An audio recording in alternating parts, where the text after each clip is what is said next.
Hi there everyone, I'm Osama Ammar from the General Pharmaceutical Council and I'm the head of Revalidation, and I'm going to tell you today about revalidation for pharmacy professionals and what it means for you. Before I do, because I'm giving this presentation via video, if you have any questions, please feel free to email them to revalidation@pharmacyregulation.org and we'll get back to you as soon as possible with any of the answers.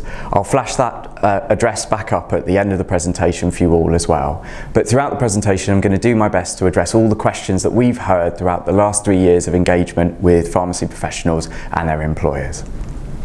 Before I tell you what revalidation for pharmacy professionals looks like and what it means for you, I just want to talk about reflection, the core part of the model of revalidation. Reflection for us is defined very specifically as the critical evaluation of both practice and learning to find ways to improve outcomes for patients or service users. For us, reflection is absolutely critical to improving service and providing assurances to members of the public as well. And we know that there are some things that reflection requires in order to be effective. Our research has shown us that there needs to be both time and space afforded to the reflective process, and also honesty from all participants in it, from yourself and from anybody else that you might choose to involve in your reflections. You need to have information or experience and data that lets you know about what your practice really looks like and that you can use to reflect upon. And from that data, you draw insight into what you're doing well and what can be improved. You need to feel supported in that process of reflection as well. And in fact, if you don't feel supported, then your reflections aren't particularly useful at all. And part of that support is helping you to behave objectively within that reflective process. But we also need to recognise that reflection is inherently a subjective activity. It takes place in your minds in an amorphous, non-real way. But that means that it needs to be recorded so that it can be demonstrated to people. As well as feeling supported, you also need to feel that it's safe. An environment in which you have trust for the reflections that you're making and that they won't be used against you and just used as a way for you to learn and improve. And that means that there also needs to be a respect for the reflective process as well, and for the things that are generated from the reflection, any recordings too. It has to be something that you value. Overall, that means that we're trying to drive up a culture of continuous learning and improvement. And that's something that's quite different from perhaps the way that people perceive regulators to behave. So why is a regulator interested in reflection and in a culture of continuous learning improvement? Well, we believe, and we've stated this in our strategic plan, that we have an important part to play as a collaborator, not on our own, but with you as pharmacy professionals, to help assure and improve pharmacy. And one of the ways that we do that is by generating this culture of learning and improvement. And we do that through promoting professionalism within pharmacy, assuring the quality of pharmacy, including its safety, but also supporting improvement in pharmacy. Now, these are different ambitions for regulators to have. And we've been working for many years to build our tools that were going to help us achieve these objectives. The first of these was our standards for pharmacy professionals. These became effective in May of 2017 and are 9 outcomes-focused standards that set out what it means to provide safe and effective care as a pharmacy professional. The standards are different from their previous version, the Standards of Conduct, Ethics and Performance, because of the fact that there are only 9 of them compared to 57, and because of the fact that they relate the common sense principles of what it means to be a safe and effective pharmacy professional. We've drawn out some things differently in this version of the standards than the previous version. First of those being something that isn't new to pharmacy professionals, but new in its emphasis in the standards, which is person-centred care. We think the people who receive the services of pharmacy professionals, as you think as well, should be at the forefront of all thoughts. We've also drawn out particularly about speaking up about concerns, and that's from some of the learning that we have from events like Mid-Staffordshire, where it's clear that if people don't feel free to speak up, that actually harm can occur. And we've also drawn out specifically effective leadership. And by that we mean that there is a distributed model of leadership. Everybody is a leader within this context. The rest of the standards will seem like common sense, and we think that's a positive. They are about things such as using your professional knowledge and skills, your professional judgment, behaving professionally and communicating effectively.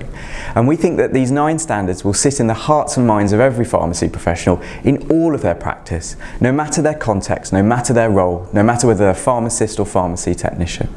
And those standards sit at the heart of how it is that we're going to regulate, and also at the heart of how it is that we think that revalidation works.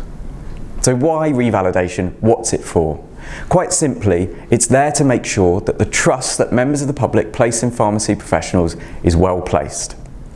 It's also there to demonstrate to members of the public that pharmacy professionals are continuing to meet the standards that are essential for safe and effective practice throughout their careers. Now, we know that trust in pharmacy is already particularly high. There's been research that's been conducted that shows that pharmacy professionals are amongst the most trusted of health professionals, as well as the most accessible. We're starting from a good place. But trust can be easily eroded and hard won back. And so we knew we needed to do more as a regulator to provide that assurance to members of the public, but also to do it in a way that drives improvement in pharmacy, because the trust was already so high. There are 4 things that make up our approach to revalidation for pharmacy professionals. The first is annual renewal, something you have already been doing, but now is linked to the revalidation process. We're going to ask you to submit records for revalidation to us on an annual basis rather than every 5 years as we did with our previous CPD model. We are doing this because of the fact that we know from what you've told us that asking for records every 5 years means that actually you don't get to record them until we ask you to do it. And that means you have a lot of work to do all in one go, and that you would prefer to do that on an annual basis but do smaller amounts. We've also made other changes to how CPD works. We've reduced the amount that you need to record from 9 entries to 4 per year. And we've also reduced the amount of content that you need to record for each entry and focused it specifically on the difference the learning has made for the people who use your services. With the time that we think that we've saved, we've introduced 2 new components. The first of which is the peer discussion. We know that this is going to be the most powerful of the new things that we are introducing to drive reflection on your practice. The peer discussion is not an assessment. Nobody signs anyone off. It is a place where it is safe, open, honest, trusted and respected, where you can talk about your practice, where things have gone well and not so well, and do that in a safe space so that you can learn. Now, you choose who your peer is. No one else can allocate you a peer. It's up to you to decide who the most appropriate person is, for you to hand pick them, and for you to choose appropriately from anybody that you happen to think understands your practice well enough. That may mean that they're another pharmacy professional, another health and social care professional. It may mean that they're not a health and social care professional because, for example, you work in a senior leadership role and it's better to speak to another leader from another discipline, or you work in academia and it's better to speak to another academic from a different discipline as well. The choice is yours. The important thing is that you choose wisely.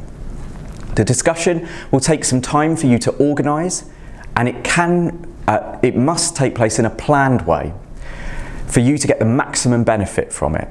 That means you want to share information with your peer, and we're going to produce extra guidance and information for your peer so that they know what to expect as well.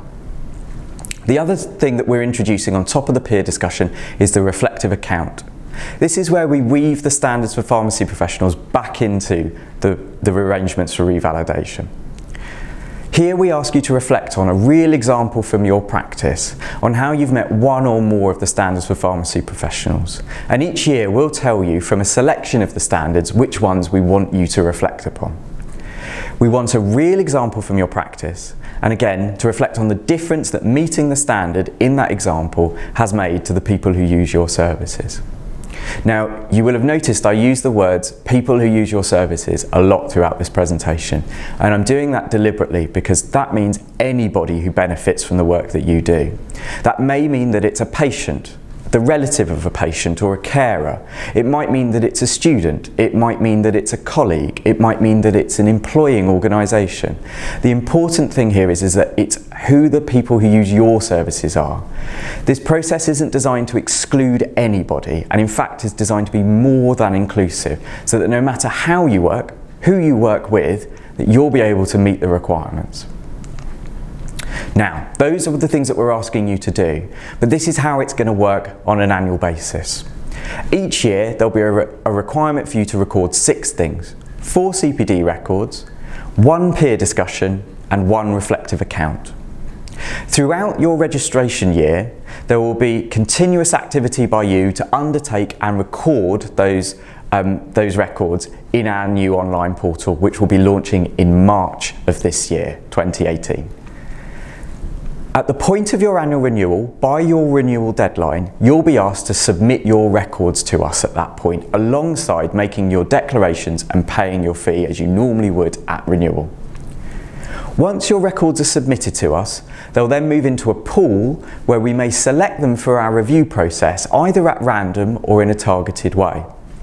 We select, first of all, in a targeted way by deciding who has submitted late, who has had a previous history of not doing so well meeting our requirements for CPD or revalidation, who has removed themselves from the register but returned to the register following their submission date, and also who has a learning and development undertaking as a result of a fitness to practice process which we need to follow up on.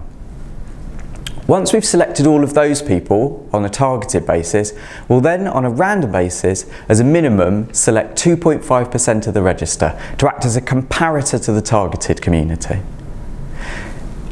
That review process will then be conducted over the course of the following year, and it might take place at any point from the point that you submitted up to around about 10 months afterwards, and we'll let you know if you've been selected for a review. The review will be done by 2 people, a pharmacy professional and a lay person.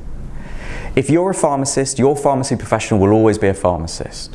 If you're a pharmacy technician, your pharmacy professional will always be a pharmacy technician, and they will always be paired with a lay person. Your reviewers will be appropriately trained, have the right background of knowledge and understanding of learning and development activities, and they will conduct a tailored review for you and give you tailored feedback in the form of a report that you will receive some weeks after you've been selected for a review. That means that only people selected for review each year will get their tailored reports, but everybody on the register will benefit from aggregate feedback that we will produce and share so that everyone can improve their learning and development activities. Now, importantly, if you're ever in a situation where you can't submit your records to us either in full or in part because, for example, you need a period of maternity leave, you've been deployed overseas, you might be on long-term sick, for example, whatever the reason, you can tell us in our new online portal in advance of your extenuating circumstances. We'll then review that information and the evidence that you provide, and we will be able to tell you that you only need to submit part of your entries or give you an extension or a combination of the two, so that you'll have plenty of time to meet the requirements and your registration will remain intact. You do not need to have submitted your records to us if you have been granted an extension to keep your registration intact, meaning you will still be able to work over that period. But it is essential that you contact us in advance and let us know. Now, the review process will look at 2 sets of criteria. The first set, called the core criteria, about concrete things. They are there enough entries submitted? Has patient confidentiality been breached in the information that's been given to us? Now, when core criteria are not met, we will ask people to go into a period of remediation. That means they have another attempt, and they'll be able to address any of the issues that that have arisen as a result of their submission. They'll get one go at that, and then if they don't meet those requirements, then we will start a process at which we will consider administrative removal from the register. So if somebody fails to submit any records to us, fails to do that a second time, we will then start to consider a process of administrative removal. The other set of criteria that we're talking about we call the feedback criteria, and these are the ones that the reviewers will work to. These will not lead to administrative removal. They will only lead to you being given developmental feedback on the records that you've provided. You'll never need to be worried if you've submitted all your entries and you've not breached patient confidentiality and met all the other core criteria about administrative removal. You'll only need to be worried about what feedback you'll get and how you can use that to improve. The important thing to remember about this process is that it's there to support your reflection and improvement. Therefore, if you meet the core requirements, the hard measurable things, there is nothing to worry about. And in fact, you'll benefit from the feedback that you receive if you're selected for a review, because it will help you see how you can improve your practice, and it'll be given to you by people who you can respect their judgments. So, those are the arrangements for revalidation for pharmacy professionals. But how is it that we came to develop all of these things? It started more than 3 years ago with a research and test program where we tried to understand what you were already doing and what worked to help drive that reflection, to provide both the assurance to members of the public but also to help drive improvement. We spent a year understanding what those things were and then designed a pilot with over 1,300 volunteers participating. We had that pilot independently evaluated, and from the learning we then developed the proposals to take to consultation. That consultation closed last year, and based on what we heard, we then made changes which are now the arrangements that we're presenting to you today. Now, throughout the whole of the development programme, we convened a group we call the Advisory Group, chaired by Lord Kirkwood of Kirkhope. And it's made up of more than 30 organisations from pharmacy and a patient representative. And they helped guide the development process, right from the earliest stages of research to deciding what it is we wanted to find out, how we were going to find it out, what we were going to pilot and what a good pilot evaluation would look like, and also the proposals that we took to consultation, and most recently the proposals that our council recently agreed. So throughout this process we've been engaging with you, and now we've got the proposals agreed and we're now telling you what's going to happen. We're still developing, and I'll come on to more about that when I tell you exactly what this means for you. So what next? We plan to launch from the beginning of April an updated version of My GPHC in which you'll be able to record your records for revalidation. There'll also be new guidance, examples of what good and bad entries look like, and also directions of where you can get more help from other organisations in pharmacy, perhaps your professional body, your employer, or another education and training organisation. From April, there'll be time to get to know the requirements and what they mean for you. We're implementing in phases so that people have time to learn about the requirements and adapt.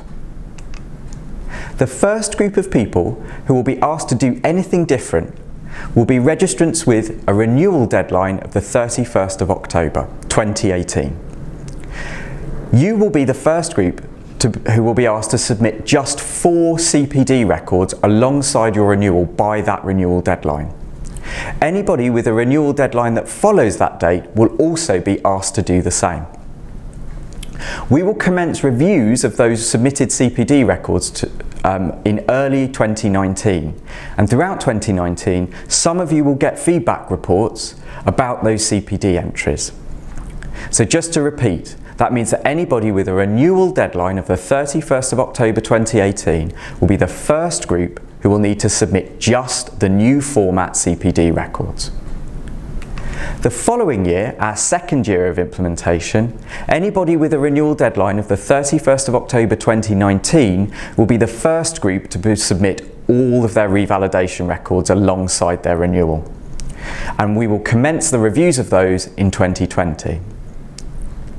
Now what that means is that people have a varying amount of time to adapt, but for the peer discussion and the reflective account there is plenty of time for people to learn and understand what these new requirements are, to find peers, to think of the examples, to understand which of the standards for pharmacy professionals need to be reflected upon. Now we will be sending tailored information to everybody on our register to let you know specifically what to do and when you need to submit records to us, which renewal deadlines matter to you.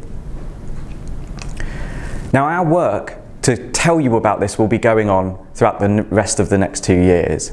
But as well as helping you understand what the requirements are and how to meet them, we're also going to be undertaking a programme of evaluation. We know from our research and testing that these proposals look like they're the right ones. We know from our consultation that generally pharmacy professionals accept these proposals as being the right ones as well. But we're committed to make sure that anything we do achieves what we set it out to do. So we're going to be working to find out what works, for whom and why throughout a period of evaluation over the next few years. In the short term, we're going to be trying to understand about the impact directly on pharmacy professionals. Do the proposals save the time that we think they save? Do they encourage the reflection we think that they encourage? But in the longer term, because we'll be collecting information from you about the difference that these activities make for the people who are using services, we hope to be able to draw out an evaluation, an understanding of how our proposals might have an impact on the people who use your services. And this might be the first time that we've been able to do something like this, so we're very excited about it. Really importantly though, the purpose of evaluation isn't just to prove that the things work, but actually to continue to improve the model. When we find out that something isn't working, if we can, we'll make a change. If we find that something's working very well, if we can, we'll ask you to do more of it, or we'll do more of it. And that way we'll continuously be and iteratively driving improvement in the model. So it's really important that once you've engaged with these proposals, if you think you've got feedback for us, let us know. Now, if you've got any questions or any feedback, you can give that to revalidation@pharmacyregulation.org. If there's anything you need to know, please don't hesitate to get in contact with us, and we're more than happy to help out. As we go through 2018, more organisations in pharmacy will also be offering you assistance to help you understand what these requirements mean, and we'll be working with them. And we'll be providing information of which organisations are able to do that throughout the year. I hope this has been helpful, and as I say, any questions, feel free to email us at revalidation@pharmacyregulation.org.